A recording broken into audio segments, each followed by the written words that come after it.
as it relates to the undermanned Los Angeles Lakers, but they still have the 41-year-old Superman. Get Kevin Durant back after missing game one with a knee injury. And early on, it's the thin man for three, Durant. And he's cooking. Durant with 11 in the first, one of the great offensive players of this or any generation. Luke Kennard in his bag. Tremendous three-point shooter.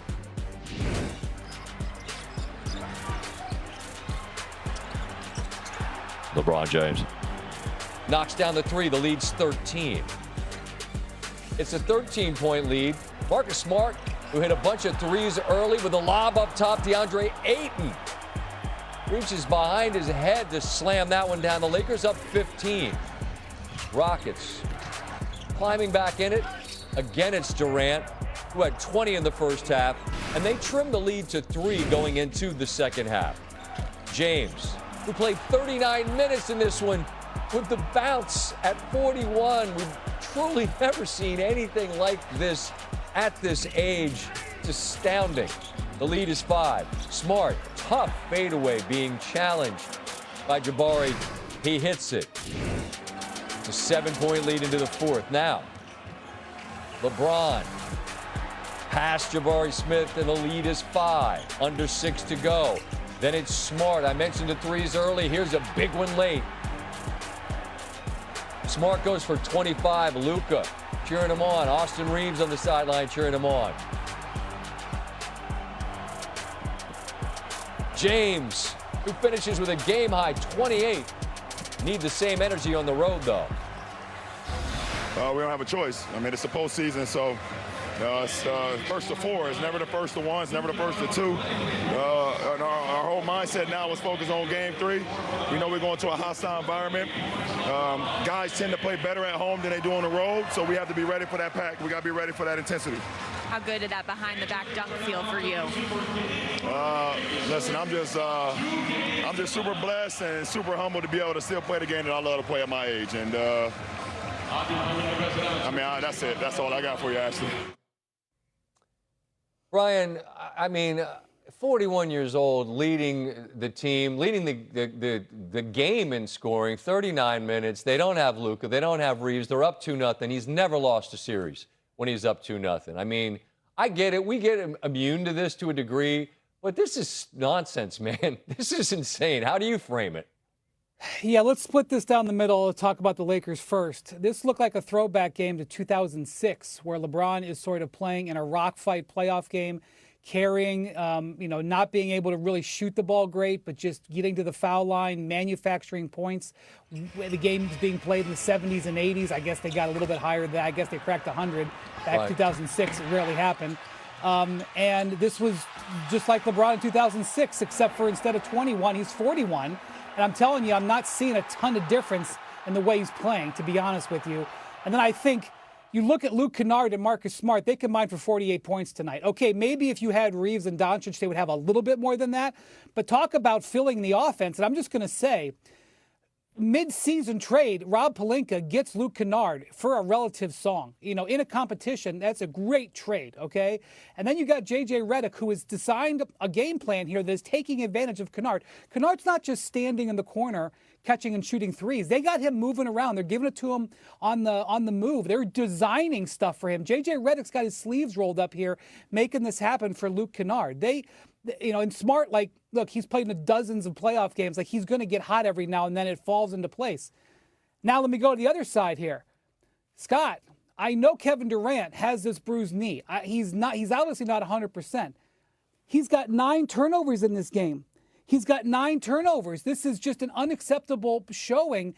And again, like we have seen for months, coming down the stretch of a close game, the Rockets got nothing on offense. They got nothing. The Lakers are bringing double teams like everybody has for months, and Durant is turning the ball over, getting his pocket pick, throwing insane, wild passes. Alperen Şengün is not able to make a basket against Jackson Hayes for much of the second half. Jackson Hayes is plus 12 in this game defending Alperen Şengün, an all-star. Not acceptable for the Rockets. I take my hat off to the Lakers. I take my hat off to LeBron. They are doing a great job. Very impressive to get up 2-0. But the Rockets have to be disgusted to be down 0-2 in this series. I had Lakers defense deserves credit, but Houston, something's wrong. You just took that to the rim with authority. You answered my question. Are they, in a word, is Houston cooked in this series? Okay, so the Lakers are, hampered. So, but you're looking at winning 4 out of 5, and LeBron's playing this way, and Kennard's playing this way. The Lakers are going to have the home court. I mean, the Lakers have swung. I looked at the odds. The Lakers have swung to the favorite, and I don't disagree. All right. I get careless sometimes with people being down 2-0 and saying they're done. I did that once in the finals. That was a mistake, but, doesn't look great. Brian, appreciate your time as always. After 2 games that the Lakers would be up 2-0 on the Houston Rockets, LeBron James, this man continues to defy aging. Like, aging where? The man led the team in points, almost had another triple-double. How are you seeing this Laker team being able to succeed despite having no Luka, despite having no Austin Reeves, and a 41-year-old LeBron? Yeah, I mean, LeBron James has been making other people better his entire career. I thought even for him at 41 years old that this would be a little bit of a heavy lift, right? Because the Rockets at full strength and no Luka, no Austin Reeves, and you're thinking, well, how are they going to get this done? But as you mentioned, leads the game in scoring again, almost goes for another triple-double. We got the Luke Kennard game in Game 1. We got a Luke Kennard game again in Game 2. But then beyond that, Marcus Smart going for 25 points. I mean, when the Houston Rockets, who have all these great perimeter defenders, are watching Luke Kennard and Marcus Smart just go off in this game, and efficiently too, right? Marcus Smart, 8 for 13 from the floor, 5 of 7 from 3. Marcus Smart can hit 3-pointers, but for him to be that efficient, you have a serious problem here. And the Rockets, I mean, they just got exposed. And yes, if you're the Lakers, you're feeling great about this because there's a chance that you can get Austin Reeves back sooner than later. Unlikely that you'll get Luka in this series, but now all of a sudden you're thinking, well, we can just wait maybe until the second round. I didn't think that there was even going to be a second round for the Lakers. And for the Rockets, it's danger and concern time for them for sure. Yeah, the Rockets now fall to 0-8 in their last 8 games when it comes to Game 2s. But for KD, okay, he put up a nice stat line. Okay, 23 points, 7 of 12 shooting, but he did have those 9 turnovers. What did you make of his performance? Because he was getting a lot of attention from this Lakers defense, and it seemed to bother him at times.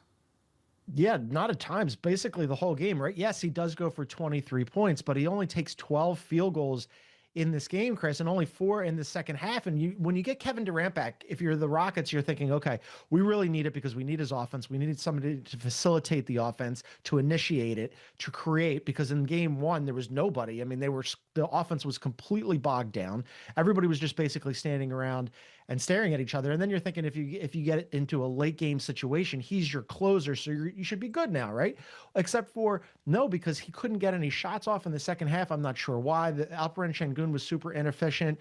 The whole team was really inefficient. The bench was absolutely brutal. But you mentioned those 9 turnovers, and the Lakers figured out what everybody already knew, which was that KD is the whole ball game for them. And if we just blitz them, let's make these other guys beat us. And they couldn't do that in Game 1, and they couldn't do it in Game 2, even with Kevin Durant back. And yeah, Kevin Durant had a really tough time tonight dealing with those double teams, right? They sent the double teams at him, and he just could not pass out of them. And for him to have 9 turnovers, that was a huge reason why they ended up losing this game. Look, Alperen Şengün needs to be better. Amin Thompson needs to be better. Jabari Smith, they need something out of their bench. They got next to nothing tonight, but ultimately it does come down to Kevin Durant and the Lakers just exposing the Rockets' flaws in terms of team construction. Yeah, team construction. Reed Shepherd. Okay, he played 10 minutes. Didn't have a single point. Okay, he was 0 for 4 from the field, and that's just not something that's not going to get done for the Rockets when you think about how limited they are when it comes to perimeter shooting. Meanwhile, for the Lakers, they were lighting it up from 3. So as the series shifts to Houston, John, all the Rockets have to do is like, hey, look, Lakers took care of business. Now we have to, even though it's not going to feel that way because of who's out. But how do the Rockets get their mojo back, because a lot of times you're seeing these mental mistakes that really cost them in the end. Yeah, the mental mistakes were absolutely there. And, I don't know how they get their momentum back because the Lakers have all the momentum, right? The Lakers have won both games in this series and 5 in a row, and they're feeling good about themselves. They're playing with house money. They're thinking maybe we can get Austin Reeves back sooner than later. LeBron is playing the way that LeBron always does in the postseason, elevating everybody. Luke Kennard cannot miss a shot. Hey, not only did Marcus Smart shoot well tonight, but on top of that, he played great defense. So if you're the Lakers, you are feeling really good going to Houston. And we talked about sort of the flaws in how this Rockets team was constructed. Early in the season, they had a theory of the case, which was we're going to be bigger than you. We're going to get on that offensive glass. And we know we don't have many shooters, but we're going to get so many second chance points from those offensive rebounds that it's not going to matter. And that's how they ended up with the 8th best offensive rating in the NBA this season. The problem was once Steven Adams went out, that whole kind of house of cards collapsed, and you didn't have that same offensive glass prowess, and you're not getting those same second chance points. And as we mentioned, they do not have shooting. Tonight, they went 7 for 29 from deep, just 24%. That's a major problem. Kevin Durant's one of the reliable shooters. You called out the other one, Reed Shepherd, 10 minutes, 0 points. He was a starter in game 1, to the bench and next to useless, basically beyond useless in game 2. Part of that was the Ime Udoka rotation. Maybe